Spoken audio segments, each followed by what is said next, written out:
नमस्कार विद्यार्थी मित्रांनो, आपले स्वागत आहे आपल्या महाराष्ट्र सेट 2026 ग्रंथालय व माहितीशास्त्र या 50 दिवसाच्या क्रॅश कोर्स मध्ये. जर तुमचे स्वप्न आहे MS सेट परीक्षा उत्तीर्ण होऊन असिस्टंट प्रोफेसर किंवा संशोधन क्षेत्रात तुम्हाला करिअर करायचं असेल तर आजचा क्लास जो आहे तो अत्यंत महत्त्वपूर्ण असणार आहे तुमच्यासाठी. या 50 दिवसाच्या प्रवासामध्ये आपण LIS चा संपूर्ण अभ्यासक्रम अतिशय सोप्या पद्धतीने जाणून घेणार आहोत. विद्यार्थी मित्रांनो, 15 डेज क्रॅश कोर्स जो आहे त्या कोर्स मध्ये तुम्हाला लाईव्ह क्लासेस मिळणार आहे. Library and information science live class जे असतं ते 6:30 ला असतं संध्याकाळी. रेकॉर्डिंग व्हिडिओ लेक्चर्स ते 10 युनिट्स वर तुम्हाला नोट्स प्रोव्हाइड होतील. युनिट वाइज MCQ सुद्धा या कोर्स मध्ये तुम्हाला मिळणार आहेत. 25+ मॉक टेस्ट जे आहे ते या क्रॅश कोर्स मध्ये आम्ही देणार आहोत. सोबतच last 5 years previous year question papers PYQs जे आहे ते आपण करून घेणार आहोत. विद्यार्थी मित्रांनो, क्लासच्या दरम्यान तुम्हाला काही डाउट्स असतील किंवा एखादं युनिट कंप्लीट झालं असेल, दुसऱ्या युनिट पर्यंत आपण पोहोचलो असेल तर काही क्वेश्चन्स असतील त्या युनिटवरील, तर ते क्वेश्चन्स जे आहेत ते डाउट सेशनच्या माध्यमातून सॉल्व्ह करण्यात येणार आहे. विद्यार्थी मित्रांनो, आपली नवीन बॅच जी आहे ती सुरू होती आहे 1 जून पासून. आपली कोर्सची फीस आहे 10,000 रुपये. त्याला डिस्काउंट करून आपण 8,000 ला देणार आहोत. पेपर 2 सोबत तुम्हाला पेपर 1 जो आहे हा कम्प्लिटली फ्री असणार आहे. तर वेळ न घालवता आजच तुम्हाला ग्लोबल ऑनलाईन ऍप जो आहे तो डाउनलोड करायचा आहे. कोर्स विषयी अधिक माहिती जाणून घेण्यासाठी ऑफिशियल नंबरवर तुम्ही संपर्क करू शकता. कोर्स जो आहे त्याची व्हॅलिडिटी ही 1 इयर असणार आहे. विद्यार्थी मित्रांनो, काही इम्पॉर्टंट आणि स्कोरिंग टॉपिक्स जे आहे ते मी इथे प्रेझेंट करते. ते युनिट 1 मधलं फाउंडेशन ऑफ LIS याच्यामधलं 5 लॉज ऑफ लायब्ररी सायन्सचे 5 सूत्र जे आहे यावर परीक्षेत प्रश्न विचारले जातात. सोबतच library legislation, public library legislation जे आहे त्यावरही प्रश्न विचारले जातात. Library movement, library association, national international association, types of library, public library, academic library, school library, असे टाइप्स ऑफ लायब्ररीज वर सुद्धा परीक्षेत प्रश्न वारंवार विचारले गेलेले आहेत. Then unit 2 information sources and services. तर इन्फॉर्मेशन सोर्सेस अँड सर्व्हिसेस हा सुद्धा परीक्षेच्या दृष्टिकोनातून अत्यंत महत्वाचा टॉपिक आहे.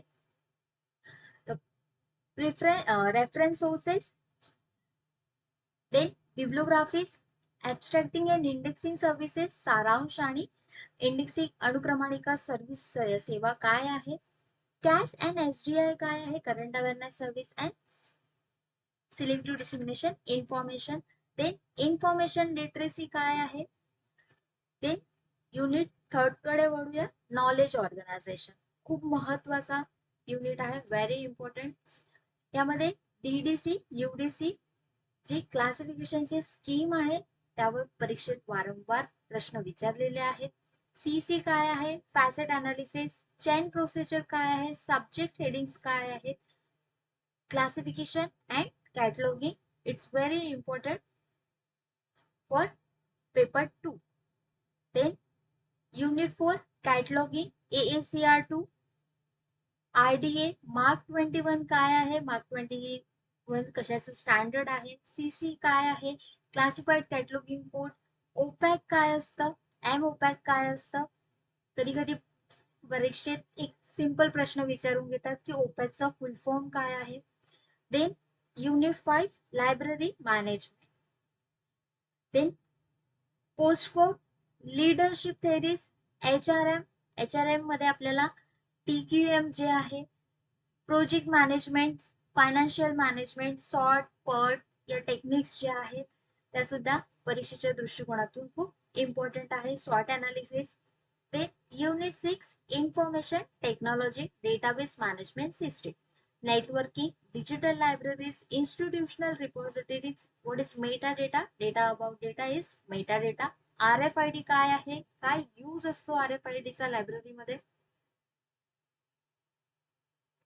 Then unit 7, information processing and retrieval. So information retrieval models काय आहेत? सर्च स्ट्रॅटेजीज काय आहेत? इंडेक्सिंग काय आहे? थेसोरिस काय आहे? बिब्लोमॅट्रिक्स काय आहेत? बिब्लोमॅट्रिक्सचे लॉज काय आहेत? सायंट्रोमॅट्रिक्स काय आहेत? वेबोमॅट्रिक काय आहे? अल्टमॅट्रिक काय आहे? ही कन्सेप्ट कोणाद्वारे देण्यात आलेली आहे? कोणत्या इयरला आलेली आहे? यावर परीक्षेत वारंवार प्रश्न विचारलेले आहेत. म्हणून हा टॉपिक जो आहे, हा युनिट जो आहे, खूप स्कोरिंग करणारा युनिट आहे. Then unit 8, research methodology, frequently asked question. Research methodology is important for paper 1 and paper 2. ज्यामध्ये रिसर्च रिलेटेड क्वेश्चन जे आहे ते विचारले जातात. रिसर्च डिझाईन काय असतं? संशोधन आराखडा. देन सॅम्पलिंग, नमुना काय असतं? स्टॅटिस्टिकल टेक्निक्स काय यूज करतो आपण रिसर्च मेथोडॉलॉजी मध्ये? SPSS काय आहे? हायपोथेसिस टेस्टिंग काय आहे? Then citation analysis. So friends, हे खूप इम्पॉर्टंट टॉपिक्स आहेत. यावर परीक्षेत वारंवार प्रश्न विचारले जातात. जर तुम्ही हे युनिट मिस केलंय म्हणजे सेट परीक्षा तुम्ही इथेच थांबवली आहे. आणि जर तुम्ही परीक्षेच्या दृष्टिकोनातून याला जास्तीत जास्त वेटेज दिले तर तुम्ही आरामात तुमचे सेट एक्झाम जी आहे ती क्वालिफाईड करू शकाल. तुमचं जे स्वप्न आहे ते तुम्ही अचीव करू शकाल.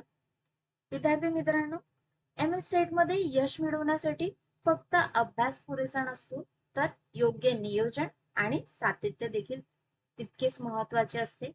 सो आजची तयारी, उद्याचे यश. All the best for your exam. Thank you. Video जर आवडला असेल तर त्याला लाईक करू शकता, सबस्क्राईब करू शकता, सोबतच तुमच्या फ्रेंड्सला शेअर करू शकता.